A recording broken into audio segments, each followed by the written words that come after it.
Welcome to another philosophical segment, Pearced Off with Jonathan M.S. Pearce.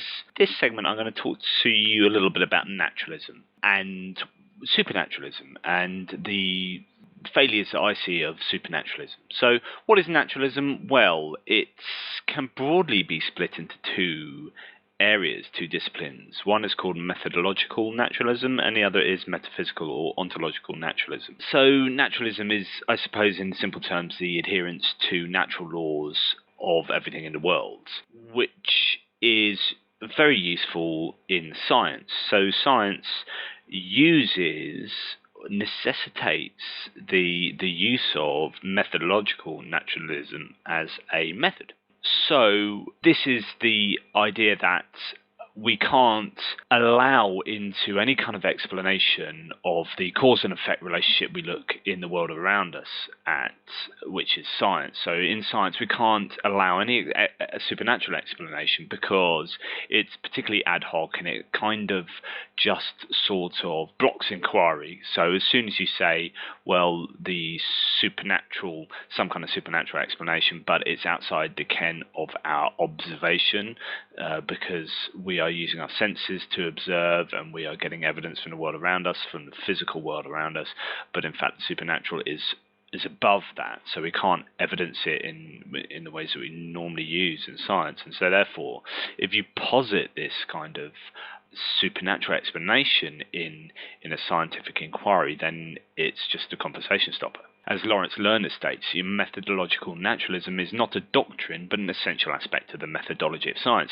the study of the natural universe. If one believes that natural laws and theories based on them will not suffice to solve the problems attacked by scientists, that supernatural and thus non-scientific principles must be invoked from time to time, then one cannot have the confidence in scientific methodology that is prerequisite to doing science. The spectacular successes over 4 centuries of science based on methodological naturalism cannot be gainsaid. On the other hand, a scientist who, when stumped, invokes a supernatural cause for a phenomenon he or she is investigating is guaranteed that no scientific understanding of the problem will ensue. So it seems a prerequisite of doing science that you can't just invoke a kind of supernaturalism of the gaps. We don't understand this, but so therefore it could be some kind of supernatural entity. Now, I've been having discussions online with various people as ever. One person believes wholeheartedly in the supernatural, but not in a kind of religious way, in free will, in morality, in consciousness as being non-natural, based, grounded fundamentally in things which aren't physical or explained by the physical world. Now, the problem is, and I am not espousing metaphysical naturalism a priori. That means without looking at evidence and stuff, I don't just sit there and go, right, there is no such thing as a supernatural. I'm just saying that the world is just physical and naturalism is what pervades and works and whatnot. I don't say that a priori. I say that a posteriori, which is to say that I look at the evidence and say, well, actually, based on thousands of years of observation, in fact, humans have been doing that since the dawn of their existence. We have plenty of evidence to say that supernaturalism is not a good explanation for that which occurs in the world. So, and I've said this before, but here's to quote Richard Carrier: "The cause of lightning was once thought to be God's wrath, but turned out to be the unintelligent outcome of mindless natural forces. We once thought an intelligent being must have arranged and maintained the amazingly ordered motions of the solar system, but now we see it's all the inevitable outcomes of mindless natural forces. Disease was once thought to be the mischief of supernatural demons, but now we know that tiny, unintelligent organisms are the cause, which reproduce and infect us according to mindless natural forces. In case after case, without exception, the trend has been to find that purely natural causes underlie any phenomena. Not once has the cause of anything turned out to really be God's wrath or intelligent meddling or demonic mischief or anything supernatural at all. The collective weight of these observations is enormous. Supernaturalism has been tested at least 1 million times and has always lost. Naturalism has been tested at least 1 million times and has always won. A horse that runs 1 million races and never loses is about to run yet another race with a horse that has lost every single one of the 1 million races it has run. Which horse should we bet on? The answer is obvious." And I've talked about this before in the segment. The fact that supernaturalism, if you've got some unexplained phenomena, why would you bet on supernaturalism explaining that phenomena?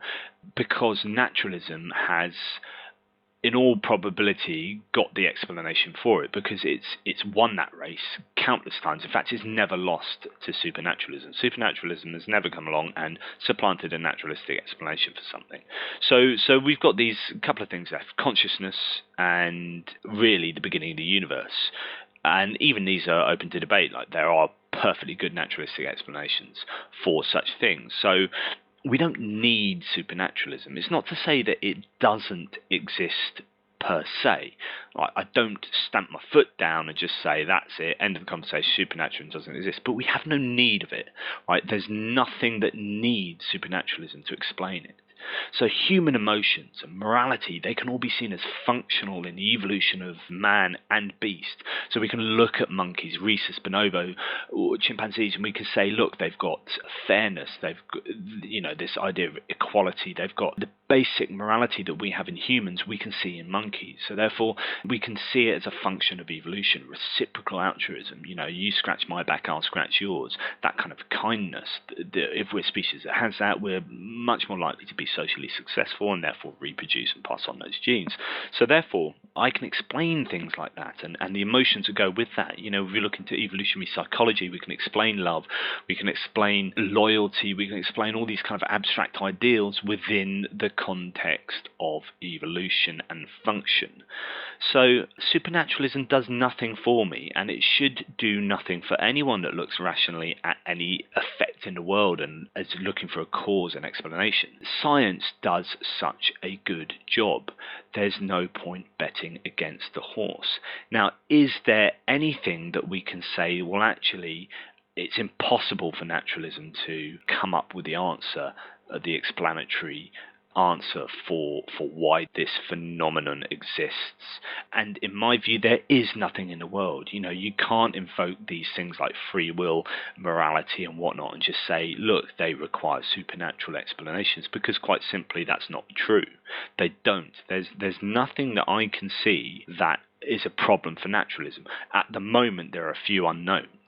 Right, there's, as I say, consciousness in the beginning of the universe, possibly. But you don't throw your hands up and say, well, I don't know it yet, or I don't understand it yet, therefore supernaturalism, therefore the soul, therefore God, or whatever random plug you want to throw in there just because you can't find the answer straight away.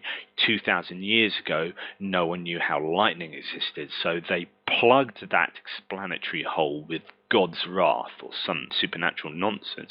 Of course, it gets replaced. We could plug our unknown holes with something like God, but there's just no point. Just wait and plug it with, do you know what? I don't know. So I was wondering if the Pauls have anything that they think, I suppose my question is, what is the one thing or the two or three things in the universe, in our philosophy, that you think supernaturalism is ahead of naturalism as an explainer? And is there anything that you think naturalism just can't or shouldn't be able to explain? Possibly preaching to the converted, because I assume you are all yourselves naturalists. But it's worth having a look at those two different aspects of naturalism: the metaphysical naturalism, that this insistence that everything is and must be natural, and a methodological naturalism, which is, of course, there's no point in invoking the supernatural when we're doing science, because it just doesn't help and it blocks inquiry. So as ever, question everything. I've been Jonathan MS Pearce. We sort of covered this one before, but I thought I'd bang on about it again. And drop by my blog